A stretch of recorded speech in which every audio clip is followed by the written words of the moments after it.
Right, so I was reading some comments on the last video about the Pythagoras joke. Specifically, some people pointed out how she actually says, like an old pair of mine, which suggests that the sunglasses aren't actually Pythagoras' sunglasses, but just a pair of sunglasses that she had.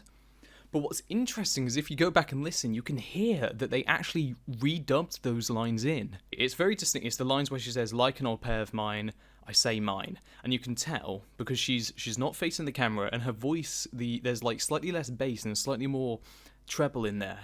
Want to borrow my shades? Oh, what's up? Like an old pair of mine. I say mine.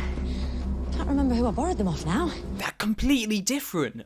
So that's just... It was either... That's kind of astounded me, because basically the implication here is that somewhere along the line, in writing that joke, Chibnall or someone realised that he'd created like a massive inconsistency, because the Doctor's supposed to have only just gotten these clothes, she's separated from her TARDIS, so where the hell has she got these glasses from?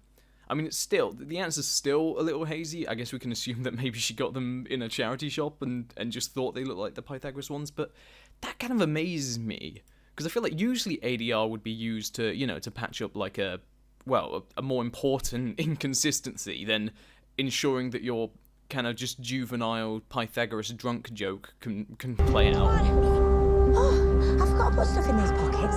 So definitely ADR there because she's barely on the screen. All this sand is getting in my eyes, something rotten. Want to borrow my shades? Oh, what's up? Like an old pair of mine. I say mine. Can't remember who I borrowed them off now. Obviously, this is such a minor thing to focus on, but it's just kind of fascinating to me that they had to dub in lines for that.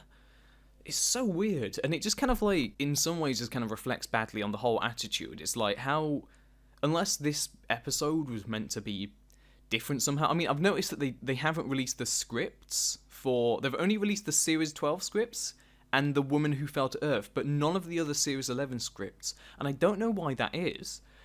And it almost makes me wonder if all these weird little bits that show up are kind of them attempting to patch over just some kind of horrific production cycle, because this kind of dubbing crops up all over the series. It's in the next episode, and on top of things like the TARDIS set being bad and that monster that got cut out of It Takes You Away, it's really bizarre. I don't know what happened.